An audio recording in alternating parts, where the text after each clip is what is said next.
Great, I think everyone is in, so I'm going to go ahead and start. Welcome. Thanks so much for signing up for today's Global Relay Bridge the Gap Fund Nutrition webinar. Bridge the Gap Fund was established with the purpose of helping young Canadian riders make the jump to the professional level of the sport by providing both funding and other kinds of support. I've taken over the mentorship program these past few years. We noticed some common themes coming up from the athletes just through mentorship. And so we decided to harness our mentors' knowledge this year and host a few key webinars.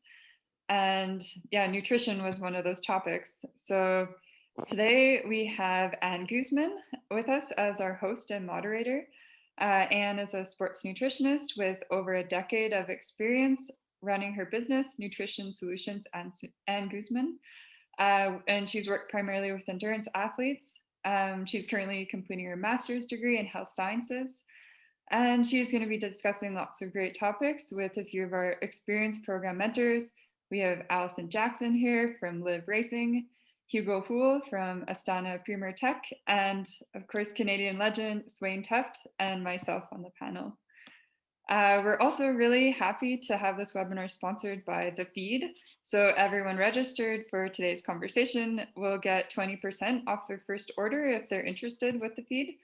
And your details, all the details will be sent to your email. And as a company, they help athletes from all kinds of endurance and adventure sports and work with really great nutrition brands to discover the best fuel that works for you. And yeah, we're really thrilled to have them working with Global Relay Bridge the Gap and yeah, helping everyone from our athletes, coaches, and community. So with that introduction, I'm going to hand it off to Anne. Awesome. Thanks for coming, everyone. I think this is going to be a super valuable conversation. What I love is that everyone on the panel has either been an endurance athlete or specifically a cyclist for well over a decade. And so with that brings a lot of evolution about how they've probably seen and used sports nutrition over that time. So I'm excited to hear some of the stories, maybe some of the not so great ones that were good lessons, and how you could maybe relate to some of those and take home some, some things that you can apply to yourselves, because, we're not here to dictate nutrition, we're here to inform. And hopefully you can take what works for you and apply that to your training. So there's obviously so many aspects to sports nutrition, and we're not going to touch on everything today. So Leah and I took the time to think about, what seems to be reoccurring things that athletes struggle with, and what have I seen in my practice. And then also I've made a lot of mistakes myself too. And so although we're not going to touch on everything, of course, I just want to say that it's important that you have a good overall foundation of nutrition. So including protein intake, fat intake, essential fats, carbohydrates, and then the quality, quantity, and timing of all of that. So even though we're not going to dig into every element, just keep in mind that there's more to it than only what we're touching on today. So what I really want to start with is a conversation about carbohydrates and the fear of consuming them, because that's something that I legitimately see and hear, and in particular from young athletes, but also from masters athletes. And there is this seeming fear, whether it comes from diet culture outside of cycling, whether it comes from social media, whether it comes from the people you live with and what they're doing, or whether it comes from the cycling culture itself, right? So that can come from so many different directions. And, there's a lot of repercussions to that as a racing cyclist. And I'll say, we're talking about competitive cyclists here who are training hard, racing hard, just to differentiate from, someone that's just maybe cruising a couple of times a week. So I'm really curious to hear from the panelists, like, how has your view or experience with carbohydrate intake changed over your time as a cyclist? Because I'm sure it's evolved. Or if you have any stories to share with us about, I used to operate like this, and then I gained more knowledge, or I learned the hard way. That's great too. I've certainly bonked. Even being a sports nutritionist, I've hit the wall, and I learned the hard way as well. And Swain, I'm going to start with you. And I decided to do that because I know you have so much experience, even though everyone has a lot of experience. I almost feel like you've probably seen evolution within the sport. You've been in so many different teams, and even within the culture of teams, you've probably seen different mindsets or philosophies around carbohydrate intake. And predominantly right now about everyday carbohydrate intake versus on the bike, because we're going to jump on that separately. But yeah, I'll start with you. What would you have to share, stories or anything you can tell us about? Wow, it's a big one, you know, and just like you said, it's it's the big part of like what's going on in the diet world, you know, at the moment. It's like it's what we see, and then we hear this rider does low carb and fasted training and all that stuff. It sounds great. Um, I went down a really crazy path like back in 2011 and 12. I really got into like crazy low carb fasted training, and I even started like applying it into racing because it's like one of those things. It almost becomes like a religion, and you become addicted to the effect that it has. But there's like this limited window where your body can output, especially doing a dynamic sport such as cycling, you know, where we're not just sitting there riding a certain threshold all day. We are doing this. If you look at a training file, it's just all over the shop, or race file is even crazier. That means you're tapping into all metabolic levels of energy systems. And to just think that you're going to be primarily a fat burner, yeah, we need to boost that part of our engine. But in the end of the day, what gets you like up to the break or gets you into that group or makes the selection on the climb is that ability to burn glycogen. If you don't have any of it, you're not making it. So I could go on the stories and the hard way that I learned, and I'm really glad I did. So going forward, I'm going to recommend to anyone, we need to try these things, because I've seen for some, it's really great. It works well, but it's not the only way. And I paid dearly for it because I went down crazy rabbit hole and got really carried away, and it really affected my performance. I had decent performance for a period, and then when I fell off, the wheels just came right off, and it took me a long time to bounce back. And I'm gonna say it wasn't worth it, all that dabbling into that world. But what I did do is I learned a lot of things about how my body responds with that type of diet. And so I was able to take, going forward, I was able to take a bunch of the things that I learned from that and apply it to certain times of the season, whether it came to times where I needed to lose some weight and, you know, not obsess about those things. But then I was able to become fat adapted, become very efficient at using fat as fuel. And then as I came closer to the racing and the really hard training, well, now I had to start adding the carbohydrates and then preparing for the races. So a big mistake I saw a lot of people do was that they would just get hooked on that one way of eating, and then they would pay, you know, they'd last a few days in the first 2 days of the stage race, and then it's just this downhill road after that. And so I really started playing around with it and figuring out what worked for me. So I think that's the most important thing about this whole discussion, is that you need to you need to take a little bit of what everyone's saying, their experiences and their stories, apply it to you, not in not such an extreme way, and see how you respond with those things. Because there's a million diet strategies out there and there's a million ways to go about it, but in the end, the only one that's going to work is the one that you can do sustainably over time. And I think that's the biggest takeaway for me during that time, because I learned the hard way.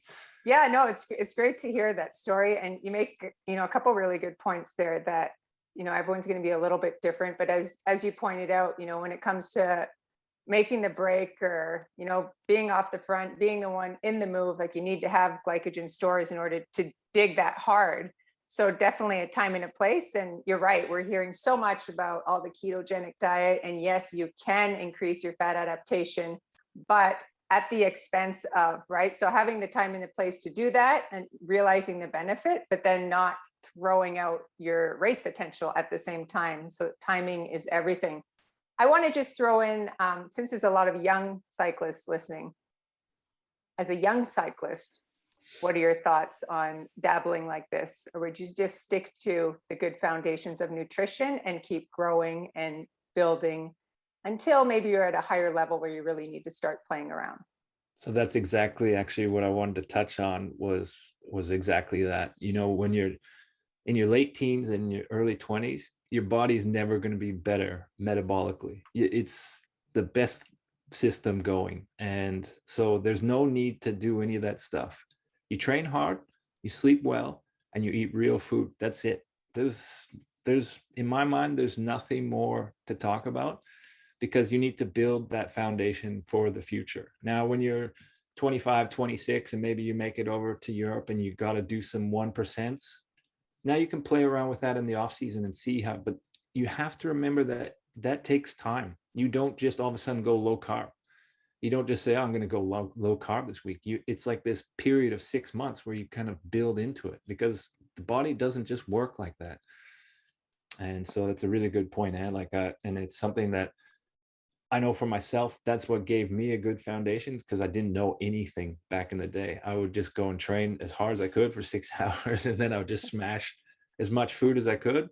And my body, I would just be hot, if I ate too much extra, I would just be hotter. And then, I'd get up and do it again the next day. And I think that's kind of, we need to build that foundation first before we can do all of, I see 18, 19-year-olds that are doing these 1%, that the world tour guys that are going to compete in the Tour de France, and it's not the time to do it. It's not the time to do it at all. So yeah.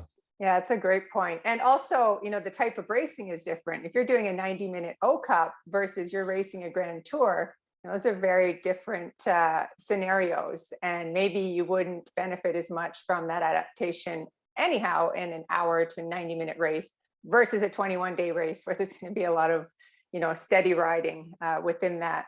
No, thanks so much. I appreciate that. And the stories, you've been there, you've done that, you've seen how it can turn out, and then you found how to make it work for you in the ways that it did. Leah, how would you play off of this? What are your experiences and thoughts about carbohydrate intake and day-to-day nutrition? Yeah, no, that was great hearing from Swain. And I have to say, for myself, I have never gone to those extreme measures, and I've always tried to have a balanced approach to nutrition. But what I struggled with the most was unintentional underfueling. So actually just accidentally not eating enough carbohydrates and then feeling that in my training and having it affect racing and performance. And I think what that came from was, we have these ideas of how to eat healthy for, just there's healthy for a normal person and there's what's healthy for an athlete. And, some of the foods you have to eat as an athlete, then that's not healthy for a normal person. But as an athlete, that's actually fueling what you're doing and allowing you to perform at those high levels. So I think for me, I can remember, a few seasons ago, I noticed this coming up, that I think I was choosing foods that were healthy, but, just not calorie dense enough. And so I would, I would just become full to, eat too much fiber or too many healthy things, but I wasn't actually getting enough calories in. And yeah, I had symptoms like I was getting sick really often. I wasn't recovering. I wasn't performing as well in the races. And it got to a point that season where I'm like, okay, I need to be more deliberate here and figure out what's going on. And I think the biggest change I made was just flipping around the direction I made my meals. So, thinking first, okay, I'm going to measure and make sure I'm having enough carbohydrates in my meal first, and then adding everything else on top. And I think having just that simple shift in mindset helped me a lot with that situation. Yeah, that's a really good example you make. And it's actually something that I've seen often if I do have journals from an athlete that they eat really healthy, which is awesome. But like you said, like if you're having half of your plate is broccoli and then you have a salad and you have grilled chicken on there, the response will be, oh, I'm always full. I know I'm eating enough, but you really nailed it, that it's like, okay, you're full, but are you getting the density? So for athletes like yourselves that are just putting out and expending so much energy, it kind of circles back to the whole idea of, we've all probably heard of REDS, or relative energy deficiency in sport. So it's that you're consuming X amount and then expending this much, but then you don't have enough left over just for, repairing all your body, your brain, your digestion, your bones. So that's a super important point. And I think that a lot of athletes are, and a lot of young athletes are really fixated on the super healthy everything, and even trying to bring it on the bike, right? So yeah, potatoes are great on the bike. Some foods definitely transfer over, but of course we're not riding with apples, right? Because the density is not there and the fiber is much too high. But thanks for sharing that point. That's probably very relatable to some people listening. Allison, how about yourself? Yeah, I think I've also, I've probably I never paid attention to nutrition basically. And I think in my younger times when I was riding, as long as I was winning races, I was like, it's working. And I never tried any of these like small percentage things. And yeah, so and that was my marker. And that's also okay, then I go to Europe and I'm not winning races. And so then, it's like, is that really the marker? Or then you find out, what kind of things can take you there. And that probably won't be a marker for everyone, but that's how I did it. So as long as I was winning races, I was happy with how my body was. It was getting me to do the things that I needed to do. And I think I also started cycling when I was older. So like 25 was my first season.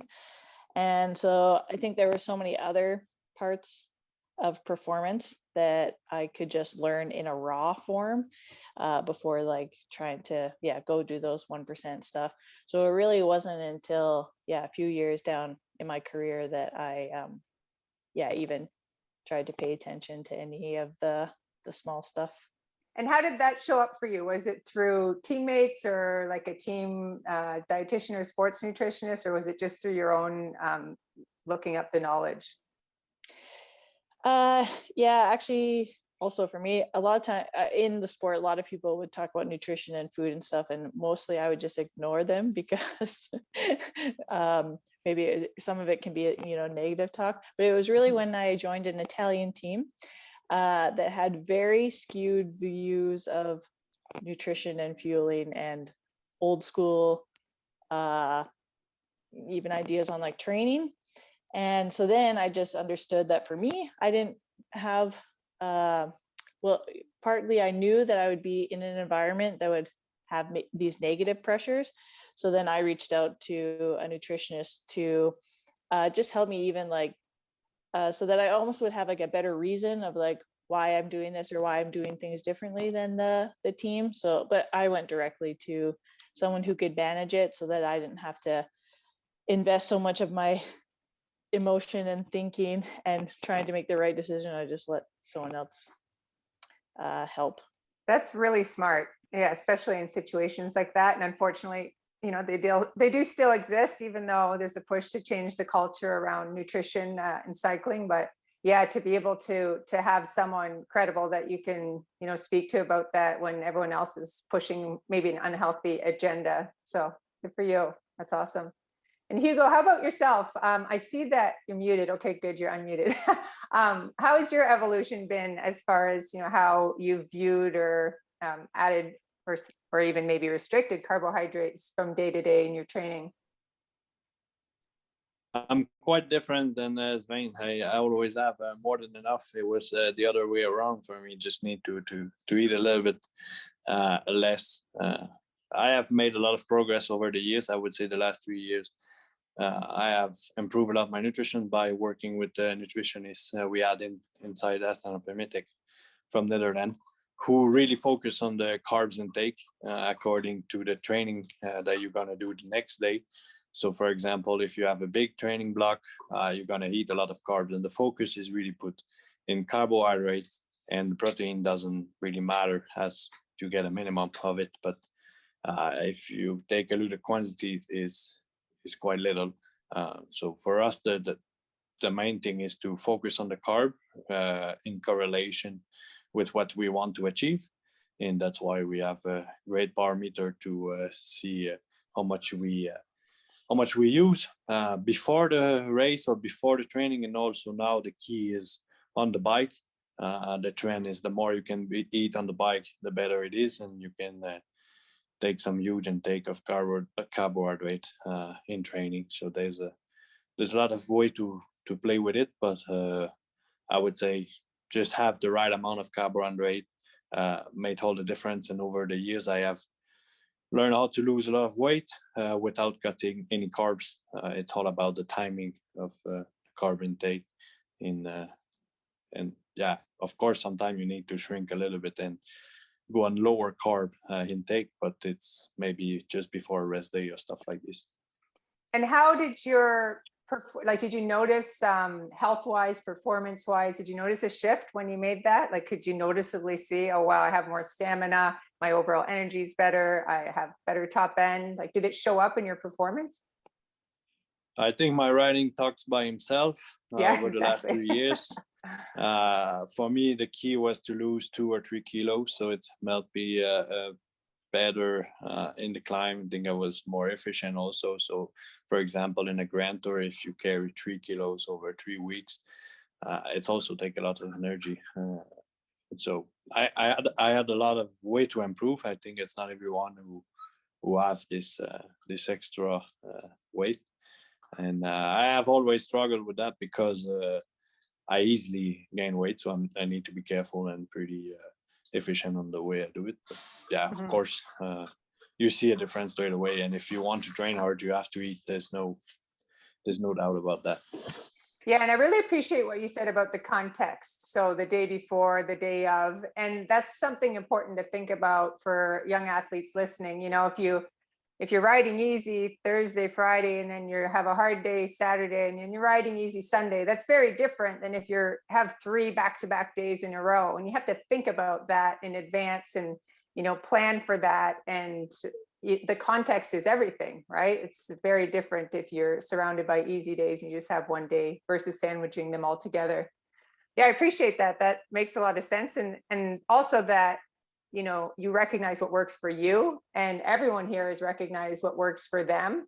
And so, like I said in the intro, like no one's here dictating, it's just information. And then you take it and apply it to yourself in the way that works for you.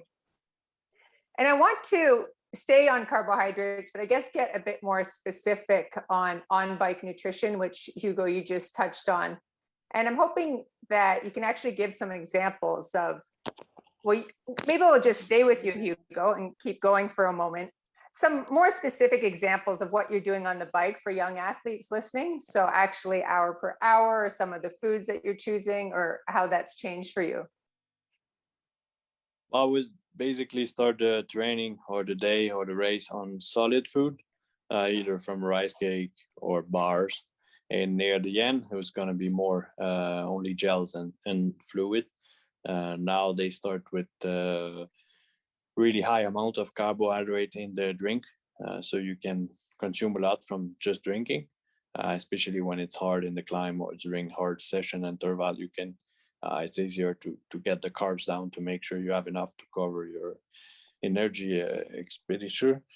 And yeah, I would recommend at least it depends if you train hard or if you train easy, but if you want to achieve a great workout, between 60 and 90 grams of carbs per hour. It means if you push a lot, if you go easy, okay, you can shift down to 45 grams to 60, but I would say as a baseline 60 grams per hour. So if I want to give an image on that, it's 2 gel probably. 1 gel will represent 27 grams of carbs, or 1 gel and 1 drink who contain 30 grams of carbs per hour. Yeah, no, some great examples. And that's important what you're saying, to put it into context. Like, what does a gel look like? What's in a typical sports drink? And you make a good point that nowadays, so before most sports drinks were 20 to 30 grams, but now you'll see some companies have come out with these sports drinks that have a lot more carbohydrate. So you might be compromising your hydration, but you know, if the situation is that like you're in a hard climb, you're in a mountain bike race that's going to be really technical, it's going to be hard for you to eat a solid food or whatnot, then situationally, like that definitely has its purpose as well. And Hugo, definitely backed by science there, right? So if you're training hard, you want to be in that 60, you can actually go up to 120 grams of carbohydrates per hour in some of the latest research, but you might have to train your gut for that, right? So the more you present higher carbohydrates to your intestines, the more able they'll be able to absorb them and digest them. And for some people, that's more important than others. Some people get a lot of gut rot, or however you want to refer to it. So for some people, you really need to make sure you're practicing that. And we'll come back to practicing, but Leah, how about yourself? How has that changed for you? Or if you can give some specific examples or even stories of when maybe it didn't go right for you. For sure. And yeah, it's a good segue. You're talking about gut rot. And I can think that when I first started cycling and as a junior, like this was just part of, yeah, so often I had the worst gut rot after races. That was just part of racing, that I was just in pain for hours after. I'm like, I know now that's not normal. And I think our knowledge and the products that are available has changed a lot in the last decade. So there's just so much more that we understand. And yeah, I just knew that you eat a lot of gels and have a lot of Gatorade and that's what you race on. But now there's, I've learned, I think over time, it comes down to so many factors. Like you have to think about, yeah, the timing of your nutrition, like what you're eating beforehand. Yeah, really thinking about how much are you taking in per hour. Yeah, what is the composition of those foods? And yeah, personally, I have had to navigate a lot of just gut issues and develop that self-awareness of the foods that I tolerate really well and the foods that I struggle more with. And that can be so valuable when you do learn that information about yourself, because then you can really fuel optimally. And yeah, my team also follows the same guidelines that Hugo talked about. And it's nice, all our products are also like, Sanus makes 30, they're all about 30 grams of carbs per serving, so it's really easy, at least easy math in your head.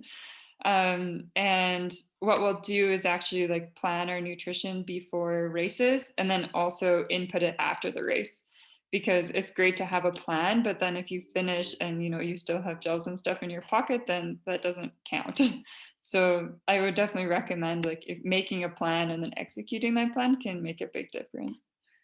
No, that's a super important point, and definitely that you figured out what worked for you is important, because you don't want to just look to the rider to your left and right and say, well, they're doing that, so I'm going to do that too, because well, maybe that's not going to work as well for you, and maybe eating medjool dates works for X athlete, but that fiber for you is, that's just not going to work. So it's great to figure out what works for you and to journal, as you say, because you might just forget. You're completely cracked. You just rode, let's say, a race for 5 hours. Are you really going to remember the next day how was hour 1 and how was hour 2? So if you just jot it down on a piece of paper, or at least have a plan, and it might help you look back on it.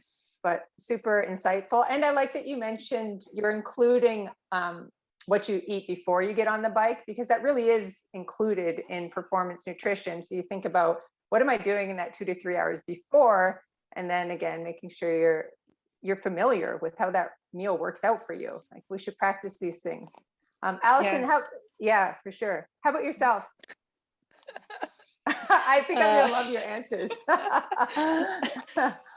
Well, you were just talking about like medjool dates, and well, actually last year I had these workouts where I would do gym in the morning and then this 4-hour ride that would be in the afternoon. But like, you have a normal breakfast and lunch, and then I'm going on the ride, and yeah, I mean, I had some just like easy carb stuff, but also some dates and whatever. Anyway, needless to say, I was not used to doing these like afternoon bike rides, and probably eat quite a bit of fiber and like breakfast, lunch. Anyway, it was not the right thing. And also this is during COVID. So there was no restaurants, cafes, stores, everything is closed. I'm riding around, I'm far away from home, and it's an oh no moment where I'm like, this fiber is gonna come out sometime. And anyway, fertilized farmer's field somewhere, out on the ride. So that's really yeah, that's a bad fiber story. So that all that did not work for me. And so now you've obviously adjusted. You have some new go-tos. Oh my gosh, yeah. So anyway. Okay, yeah. So another tick for being mindful of our fiber pre and on the ride. And again, everyone's going to have their own response. The farmers will appreciate it, but your training might not. So, Swain, how about yourself? You've probably tried a lot of different things and seen a lot. Yeah, for sure. I think a lot has changed in the quality of the nutrition. I remember when I first started, gels tasted like battery acid, and it wasn't so interesting. And I think towards the end of a 3 weeks Grand Tour, the idea of eating any of that stuff is kind of almost makes you sick, So it's nice, like Hugo was saying, the drink mix has gotten a lot more strong, so you can actually get in a lot of carbohydrate on the bike quite simply without really thinking about it. I think that's a big step forward, because I think when I started out, like, it was almost like traditionally you just didn't eat that much on the bike. It was kind of like a hard man thing, like you'd go 2-3 hours or whatever, and then you might have a bar or something. And I think you're kind of debilitating yourself. So yeah, I'd say a lot of science has come into the sport in the last 10 years as far as nutrition goes, and the products have gotten way better. So it's nice to see. And then what I started seeing towards the end of my career was that a lot of riders, 10 years ago, they didn't know really anything about the nutrition that they were having on the bike. And in this time, everyone's become a bit of a scientist. They know exactly what they're getting in an hour. And I think, yeah, that's what you need to do. It's too hard of a sport to be missing any of those key components. Absolutely. Yeah, you make some good points there. And even, how you used to see the culture of going for, I remember professional cyclists going for a 5-hour ride on Diet Cokes. That's really shifted. You probably don't see that as much anymore.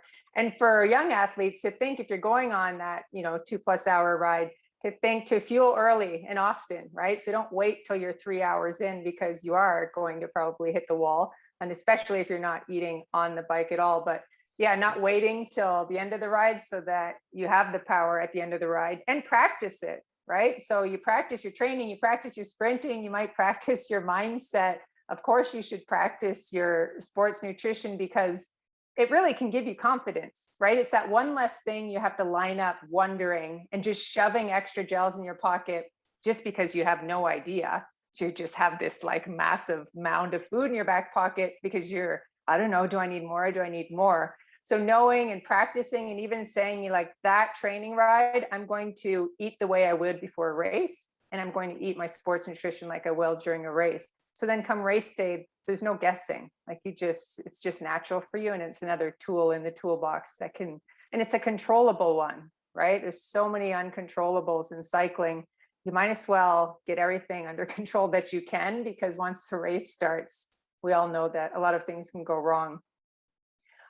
Great answers there. I want to kind of switch over to talking a bit more about the culture of restriction, and whether you've done it yourself or not, or you've seen it in cycling. Kind of the concept that everyone has a stereotypical body type that is associated with a great cyclist, but we know that not everyone looks the same. Not everyone is built the same, and we all have certain aspects of our physiology that probably give us strengths versus another rider beside us. And so how have, if you have run into, that mental struggle with, I need to look like A, B, or C, Or did you have a moment where you realized, I am built like this, and that really helps me to capitalize on this type of event? And not that you'd box yourself, right? Because you can be an all-arounder, but maybe your strength does lean to one direction. So I'm curious how anyone has navigated just the idea of stereotypical body types and restriction that can come with that, or how you've actually been able to get on top of it and realize, well, this works for me and I'm able to park that aside. So Leah, I'm going to start with you on this one. Sure. And yeah, it's a great topic and a big one in cycling. As I think, yeah, it's impossible, I think, you do feel the pressures, and yeah, there's a pressure to be a certain way, and you think that this is the only way to be perform well as a rider, but it really does come down to learning your own physiology. And for me, I think I've learned over time that, I also had this I guess idea that maybe lighter is better, and you hear messages like this in the sport, but my own experience then in the sport of being maybe lighter and heavier in different weights, then I actually discovered for myself that wasn't true. And actually my biggest strength as a rider is my sprint, and some points when I was at a lighter weight, I actually had less muscle and I was compromising my greatest strength as a rider. So having those experiences and really embracing my own physiology gives me confidence now to be more confident with I guess who I am as a rider and what I need to perform at my best, if that makes sense. No, absolutely. Yeah, and I guess another thing too, like in terms of, you mentioned restriction, and I guess my philosophy about nutrition is, and how I like to think of it, is instead of what can I take away, what can I restrict, I want to think like, what can I add that will make me feel even better? What can I add to support the health of my body and my brain and my performance? So I think it would be cool if we can shift the culture to think a little bit more in that direction. Oh, for sure. And what do you think about, since I know that, you have a lot of knowledge in sports nutrition, and as a female, when you think about a female who's maybe in her young teens going through puberty, what would you say to an athlete like this, knowing that their body's going to change? Yeah, it's a tough time because your body is changing a lot, and it's normal that you're going to gain weight. Your body is going to change shape. You are going to have curves where you didn't have curves before, but that's also the most important time that you should be fueling properly. You're growing, you want strong bones. Like if you can support your health optimally in that period of time, then you can also create a resilient body for the rest of your career, the rest of your life. So especially in that time period, that's when you should be focusing the most on good nutrition. Yeah, no, that's really good sound advice. And Swaina, yeah, looks absolutely, like you can follow. Well, I just quickly wanted to add to that. I think that's such an important point. Cycling is such a short part of our lives. So don't trade everything for a jacked up latter part of your life. Like, you want to be strong and healthy when you're done. So that's a really good point, Leah. Yeah, no, I think that's really smart. And even aspects of our health that we don't see, like our bones, right? So cycling, you spend a lot of time in a non-weight bearing sport. I know that weight training seems to be getting more attention, and maybe athletes are doing it more throughout the year, but even from that perspective. But even, you want to have fun when you're cycling, right? Like if you're going to do this sport for a really long time, shouldn't just be this painful grovel of restriction, and there needs to be some joy in there, because like Swain says, it's a hard sport. So if everything is just some sort of restriction or negativity around it, it's going to be hard to last, or at least it's going to be hard to last and enjoy the journey. Hugo, what would you say about this? Well, I didn't experience too much problem on that side. not much to say, but I don't think I never been doing any big restriction or whatever. Just like Sven said, try to heat on a healthy way. Pick the best stuff that I can heat, the best quality, and the fact that we are doing so much training, I think we can have a nutrition that is fun and don't need to have too much restriction, because at the end of the day, we burn way more calories than a normal person. So it means we can still eat quite a good amount of food, whatever what it is. And then eating healthy doesn't have to be fun. There's a lot of way to enjoy a good cake or whatever. It doesn't need to be boring and to be so bad like sometimes they say it have to be serious. Yeah, that's a really good point. And, you know, I see Leah's Instagram. I know she loves to bake. And I love that because, you know, you are all mentors and that's normal. That's just living. And I think you make a great point that, you know, we don't need to be restricting all of those fun and other enjoyable things. And even everyday cooking, you know, it's not like you're never going to eat a pizza again. And there is you are expending so many calories some days. Like I'm sure you guys are expending 5,000-6,000 calories on some rides, if not more. So thinking about, you know, in the big picture, if 80% of it is super wholesome and then, you know, some of it isn't, you know, that's not what's going to make or break you as an athlete. Allison, how about yourself? Any examples or even things that you've seen within the culture, since you mentioned different teams and maybe how it's affected other riders that you knew, if not yourself, without naming names, of course? Yeah, I mean, yeah, there was one program that I was in that really stressed this, like, you know, skinny person body type, and that would win races. Luckily for me at the time, I was the one that was winning races or getting results, and I wasn't the skinny person. So in that particular culture, then everyone loves a winner. So then I was excluded from some of these team debriefs that were only just about like what you're eating and why you weren't making it and so on. But I think for me, I had the positive experience where I wasn't super skinny climber, but I would be passing the super skinny climbers on the climb and think, well, too bad for them.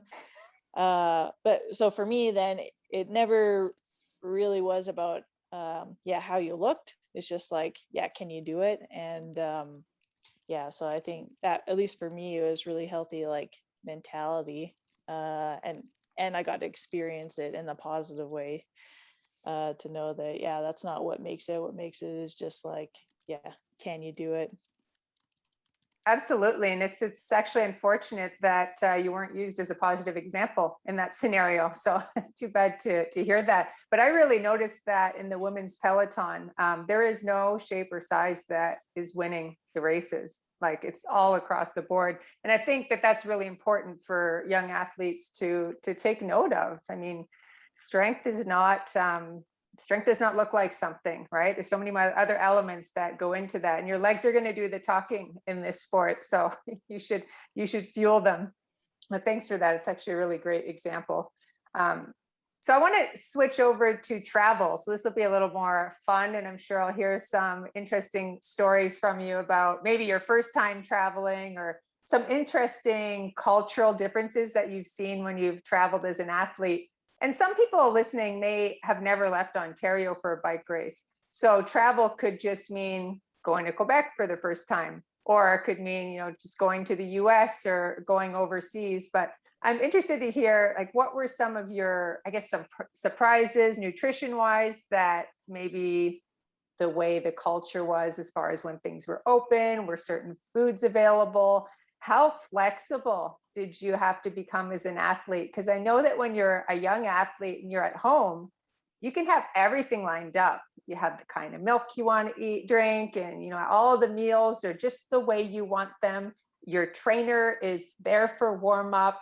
and everything is ducks in a row. But once you start traveling, I'm going to leave it for you to share with me some of the, I guess, experiences and things that made you realize, oh, wow, I'm going to have to become way more adaptable or I'm not going to make it. Swain, you're smiling, so I'm going to start with you.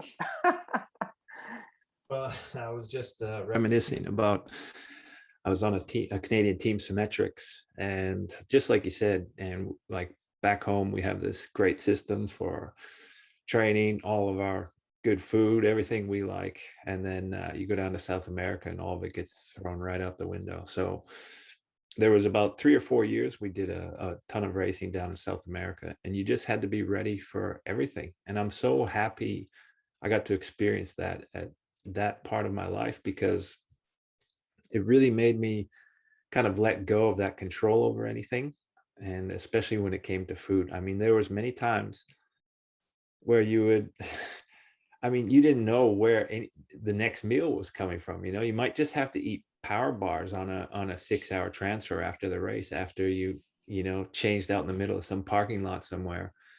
Just, it was just always this crazy mayhem that there was just no control. You know, like for dinner we might have to go and get a pizza down at the, you know, down and walk down to the town, because the race food, you know, for example, El Salvador, we were staying at an Olympic center, and they had like a buffet, and you would go and you would get served. So you had like a little bowl, and the guy would put a bit of rice and a little bit of maybe chicken, I don't know what it exactly was, and you would eat that going like, okay, I'm going up for seconds, and the guy would see you coming up for seconds, he's like, no, no, off you go, you know. So then we're out back climbing these mango trees trying to pick mangoes, so the whole team's just sitting out in the backfield slicing mangoes with our Swiss Army knives. So yeah, I mean, the stories that I could go on and on with those times are great, but what it really brought to me going forward was that you don't want to get too indoctrinated with some idea of how your body's going to run perfectly off this certain type of nutrition. Yeah, you need carbohydrates. Yeah, you need a little protein. Yeah, you need fats. But in the end, if you're trying to control that too much, it's going to be a real eye opener when you do hit the road. And that's even going to Europe, or, you know, if you're trying to go gluten free, trying to go low carb, and all the million things you can do, you're going to end up expending a lot of mental energy that I just think is not going to benefit you in the long run. Be adaptable, be able to roll with any situation. I think that's going to take you a lot further. Yeah, no, that's great. I'm sure we could listen to your stories for a while, because I'm sure they're entertaining. But yeah, that one's really, you know, really hits you, because you're probably starving and now you're literally picking food off the trees. But adaptability seems to be a pretty important aspect of being a good road cyclist, probably most sports. Hugo, how about yourself? Do you remember when you first started traveling? Were there any things that, you know, really took you by surprise, or things you remember that were difficult or eye-opening? As I not traveling for the last 2 years, everything is fine because of COVID, so I stay home, but don't have any problem. No, in a more serious way, yeah, depending on the country that you have to go race, might be a bit difficult. I remember first time I go in Colombia, I was quite surprised with the quality of the food I get for the Pan American Games. So at the end, I basically eat white rice to avoid any problem. But out of that, yeah, I mean, we have to be flexible. Also today, even if I'm most of the time in Europe, riding in the World Tour, it's supposed to be the best of the best, but sometimes we have to deal with the reality that we are in a small hotel in France, that they can not really cook proper food, or they just don't care, and you have to eat what is on the table. There's nothing else that you can get. Because yes, sometimes we don't have the chef with us on the small race, so overcooked pasta who tastes like nothing with a piece of dry chicken, and you just eat it. I mean, it's of course it's not the best. We talk about, you know, a lot of detail in nutrition, what will be the best product, the best quality, but in reality, sometimes it's quite hard to get that. So just eat what you can and don't get over it. It's still possible to do great performance, even if you eat that kind of food like for 1 or 2 days, but Yeah. just don't panic and just try to get the best out of it. Yeah, I think you make a really great point, like to not panic, and you're going to be fine. You're going to be fine if you live on white rice for 3 days. Like this is not going to break us. But yeah, and I can see how that would be really tough, like as a younger athlete going over there, just thinking that you need everything a certain way. So it's actually good to hear those specific examples as well. Like it gives you a good like visualization of, oh, well, that can happen. So when you go over knowing that that's possible, I think that that would probably make it easier to adapt. And so just hearing you guys talk about it is going to help somebody down the road. So I appreciate that. Allison, how about yourself? Do you remember any surprising things? I know you have a really cool living situation, so you're probably really used to, having adaptability to wherever you are in the van life, but how can you add to this? Yeah, I mean, van life, I guess that's like, yeah, we get to have a lot of control of what we have. But I think for me, also, yeah, whatever is available, you take it and make it work. And I think this is when, if you have more knowledge on nutrients and, what nutrients are in types of foods, and then you kind of have this like macronutrient knowledge, then I think it's easy to go to any buffet or any place and know what the general makeup is of the food, and you can like build your plate from that. I think for me, like, yeah, at home, I eat a lot of different foods. So when I go to, yeah, hotel, buffet, whatever, that, yeah, it's yeah, not what my normal is. At least my gut is actually had the practice of like eating different stuff. I don't only eat one thing every day for breakfast, the same thing all the time, because then, yeah, if it's not available, I've had teammates for sure, if it wasn't oats for breakfast and they had nothing, they got so stressed, or they didn't, they eat, then their choices that they would make instead of were poor choices. And yeah, it just kind of has this yeah, stress ball, negative ball rolling. But I also remember, yeah, for me, we went to China, and we had this race on like a little island, and the buffet was like fish heads and like pig foot soup or like pig ear, whatever, or like the chicken feet, all this stuff. On the Italian team, the Italians wouldn't touch a thing of this. No way. They would only eat, yeah, white rice. And if there was peas, they would have peas. And one girl had brought a whole wheel of cheese, Parmesan cheese, a whole wheel in her suitcase. And that's all that they were eating, this like wheel of cheese and white rice. So That's I awesome. think for their gut, I don't know if that was so good, but also the stress that came with that. Whereas like me, I was like, okay, I think this actually, how can I turn this into a positive experience? And basically for me, like bike racing is about story collecting. And so in that time, I was like, all right, I don't know what any of these things are on this buffet, but I'm going to like try eating them. But then I would just sit with the translator table, which by the way, actually most of the translators spoke better English than my Italian teammates. So I would sit with the translators with this like chicken foot and was like, how do you eat this? And like, what is in it? And anyway, so yeah, I That's think, I awesome. mean, I'm pretty easygoing and really adaptable, but that's been a real big strength of mine going from race to race, because then I can still, my gut's fine eating any sort of food, and yeah, it gives me energy in the races, and also I have no stress. So That's amazing. Yeah, you sound like you have a really awesome attitude to be a road cyclist. Leah, how about yourself? Any cultural things that kind of took you by surprise besides the food as well, or even food related? Yeah,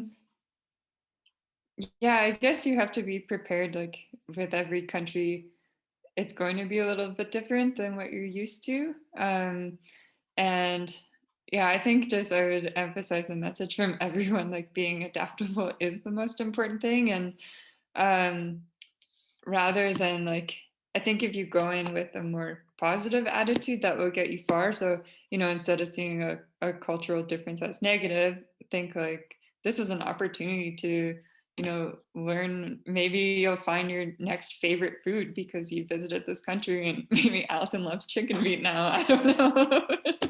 great for But the skin.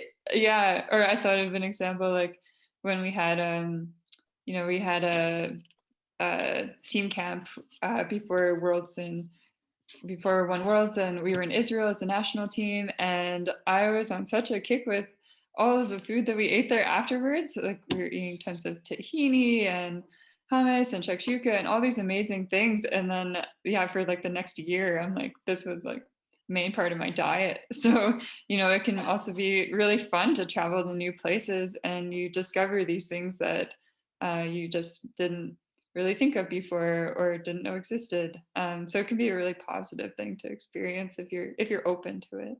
Oh, for sure. And who knows, you might end up moving there, right? You never know if you fall in love with a certain culture. Maybe not the race hotel food, but yeah, it seems like the big take-home message is it keeps coming back to whether the adaptability and how important that is as a road cyclist in all aspects, right? We didn't touch as much on maybe the technical like cycling side, but even things like not having like trainers ready or not arriving 2 hours before the race like you might at an O Cup, and to have the perfect setup and all of those things as well. So being super adaptable.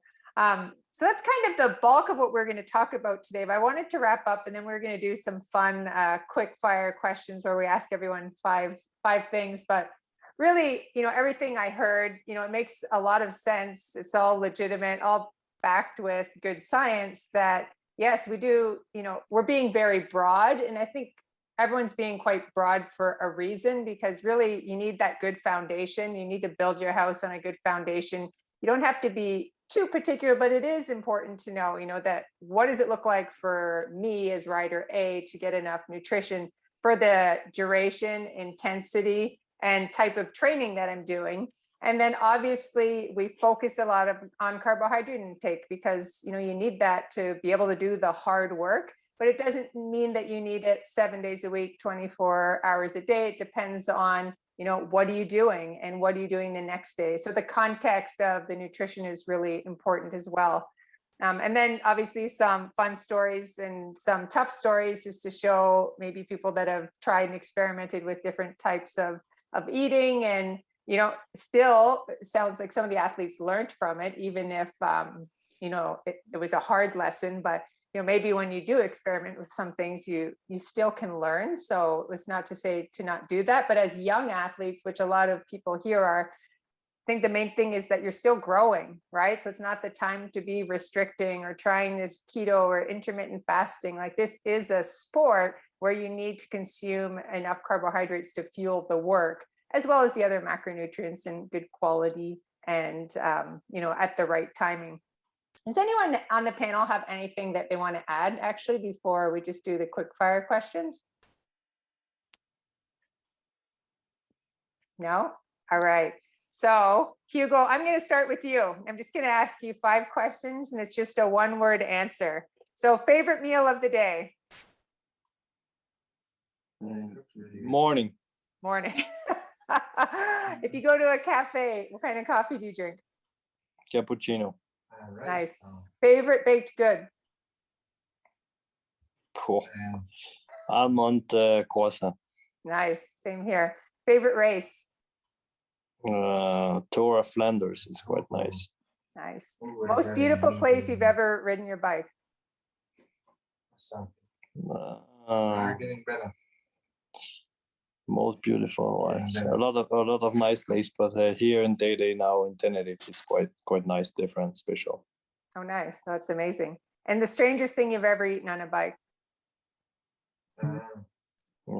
Big Mac in a race with David Bory in Tour of California. That's awesome. Wow.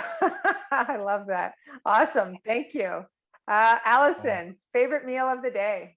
Yeah, breakfast. Second Yeah. breakfast. What type of coffee do you order at a cafe? Cortado. Nice. Tell everyone what a cortado is. It's just, yeah, I guess espresso with just a little bit of milk, a little bit more than a splash, but just a little bit of milk. Nice. Favorite baked good? These cookies that are at this cafe, Fixed Gear coffee shop in Sittard or in Maastricht. Nice. Everyone get on a plane and go try those out. Your favorite race? The women's tour in the UK, great Awesome. crowds. Amazing. Strangest thing you've ever eaten on a bike?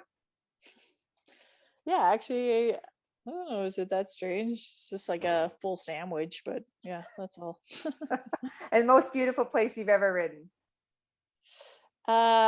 Yeah, I mean, well, actually, I think Zion National Park is my favorite national park. I've been thinking about that, and yeah, I love riding through there. But Beautiful. Awesome. Thank you. All right, Leah, favorite meal of the day? Also breakfast. So good. Everyone, I know. What type of coffee would you order at a cafe? Yeah, Americano, Nice. Favorite baked good?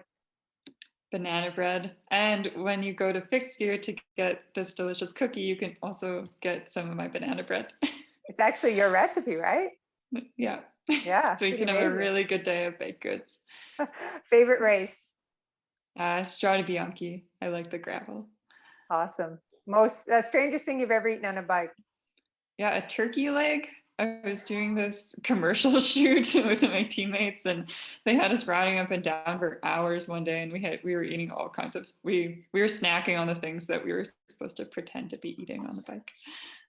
And the most beautiful place you've ever ridden? Yeah, I think that in the Dolomites, I really love mountains. Beautiful. All right, Swain, last one. Favorite meal of the day? Yeah, brekkie, Everyone, hey? What type of coffee would you order? Americano. Favorite baked good? I love those little Basque cakes. I'm not much of a baked goods man, but those little Basque cakes, they're kind of particular to that region. Friggin' good. Nice. Favorite race? Giro d'Italia. Awesome. Most beautiful place you've ever ridden?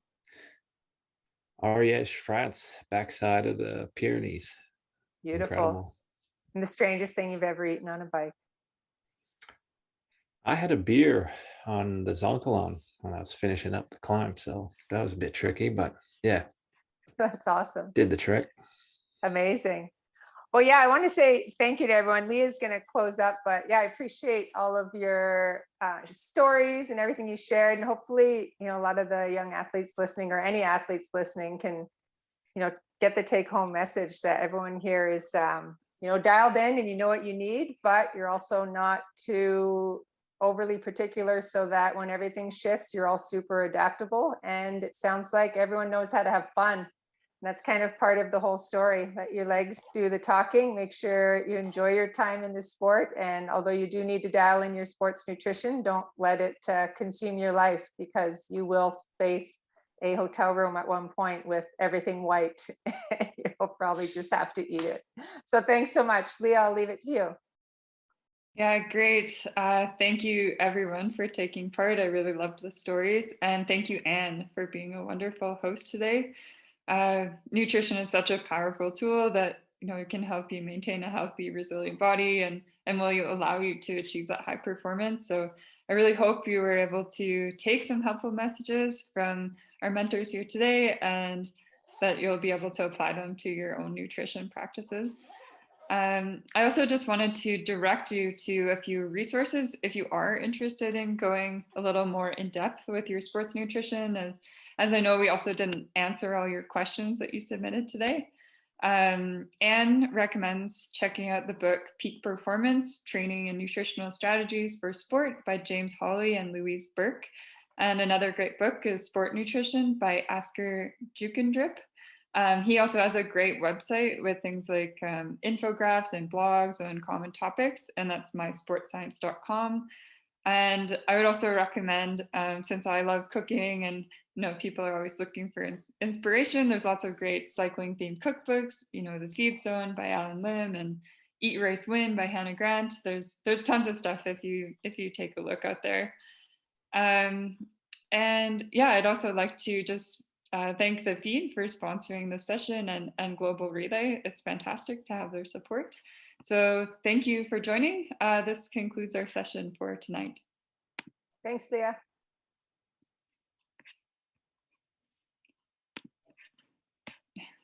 Bye.